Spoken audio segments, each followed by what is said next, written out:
समग्र में आयोजित हुआ मेधावी सम्मान समारोह। जिलाधिकारी के हाथों प्रशस्ति पत्र, स्मृति चिन्ह पाकर खिले मेधावियों के चेहरे। जिलाधिकारी ने बुके भेंट कर बधाई दी, साथ ही उज्जवल भविष्य की कामना की।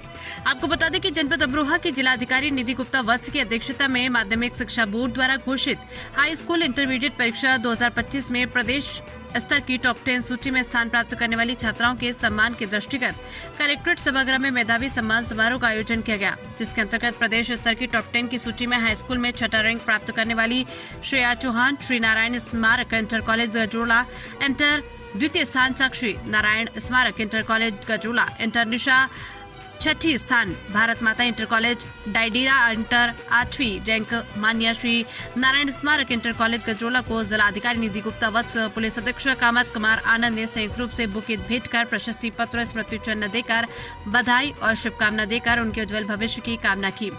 साथ ही बच्चों के माता पिता व संबंधित विद्यालय के प्रधानाचार्य प्रबंधकों को भी माला पहनाकर और शॉल ओढ़ाकर सम्मानित किया गया। जिलाधिकारी ने कहा कि ईमानदारी के साथ कठिन परिश्रम कर आपने जनपद और परिवार का नाम रोशन किया। अवश्य ही आप सब सम्मानित करने योग्य है। जिलाधिकारी ने भावुकता प्रेरणा से पूर्ण खुशी पूर्वक अपने विचार व्यक्त करते हुए कहा कि मुझे बेहद खुशी है कि चारों नाम जो प्रदेश में जनपद से टॉप 10 में आए हैं वो बच्चों के हैं। कहा, मुझे पूरी उम्मीद है कि आप लोगों ने ईमानदारी के साथ कठोर परिश्रम किया होगा और परिवार की जिम्मेदारियों को भी निभाया होगा। कहा कि आप चाहे जिस मुकाम तक पहुंच जाना, जिस पद तक पहुंच जाना, अपने परिवार, माता पिता, गुरु और संस्कार को मत भूलना। कहा, आज सब लोग आपको देख रहे हैं और आगे भी देखेंगे, आपसे प्रेरणा लेंगे। अब ऐसा कार्य करना जिससे लोग गर्व के साथ हमेशा आपको देख सके। कहा कि ये पहली सीढ़ी है। कहा कि यदि भगवान ने आपको यहाँ तक पहुँचा तो आगे भी ले जाएगा। यही विश्वास के साथ आगे बढ़ना। ईश्वर ने आपको अवश्य ही किसी विशेष के लिए चिन्हांकित किया है। कहा कि कोई पद, इनका व्यापार नहीं देखा जाता, अपने दूसरे के लिए, समाज के लिए क्या किया यही देखा जाता है। अंत में यही जाता है कि पेड़ वही मजबूत होता है जिसकी जड़ें मजबूत होती है। कहा, लक्ष्य के साथ ईमानदारी से मेहनत कर आगे बढ़िएगा, अवश्य आप सब ऊंचाइयों को पाएंगी। पूरी शिद्दत के साथ अनुशासन और विश्वास के साथ आगे बढ़िएगा। पुलिस अधीक्षक कामत कुमार आनंद ने कहा कि अच्छे अंक लाना और टॉप 10 में आना बहुत बड़ी बात है। कहा कि जीवन का पहला एग्जाम है, असफलता से नहीं डरना, ना ही निराश होना, सफलता अवश्य मिलेगी।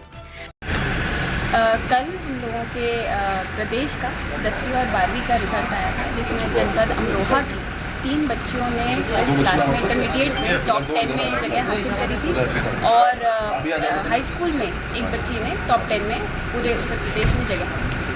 तो जनपद पे इसका एक छोटा सा समारोह रखा गया था, जिसमें इन बच्चियों को जो है इन्होंने इतनी अच्छी पढ़ाई करी और जनपद का नाम रोशन करा, उसके लिए इन सबको प्रोत्साहित करने के लिए, इनको मोटिवेट करने के लिए इनको सम्मानित किया गया है, ताकि ये जो बच्चियां हैं ये एक पथ प्रदर्शक बन पाए दूसरी बच्चियों के लिए, दूसरे बच्चों के लिए इस जनपद में, और लगातार इस तरीके से हमारे जनपद का रिजल्ट अच्छा है। शिक्षा के क्षेत्र में जिस तरह से इन बच्चों ने अपना नाम, अपना मेहनत से आगे कमाया है, उसी ये एक फ्रंट रनर की तरह हैं, जो कि दूसरों को एक मार्गदर्शन देते हैं कि अगर हम लोग किसी चीज़ को चाह लें और शिक्षित हो जाए तो हम वो चीज़ पा सकते। कल हमारे परिषदीय परीक्षा का जो 2025 का रिजल्ट आया, और रिजल्ट आने के बाद जो स्थिति हमारे यहाँ इंटर में सेकंड पोजीशन प्रदेश में और सेकंड टॉपर हमारे ज़िले का, और हाई स्कूल में भी हमारी अच्छी पोजीशन थी। तो इंटर में 3 बच्चे हमारे टॉप 10 सूची में हैं। तो ऐसी स्थिति में हमने जब जिलाधिकारी महोदय को ये चीज़ बताई, तो जिलाधिकारी महोदय ने कहा नहीं, उन बच्चियों से मिलना चाहते हैं, और उसी के क्रम में उनको आज यहाँ जिलाधिकारी महोदय की और पुलिस अधीक्षक और मुख्य विकास अधिकारी महोदय के समक्ष बुला करके बच्चों को सम्मानित किया गया और प्रोत्साहित किया गया कि आगे चल के भविष्य में अपनी पढ़ाई इसी तरह जारी रखें और कुछ बेहतर करें, जिससे कि उन जिले के साथ साथ उनका भी नाम रोशन हो।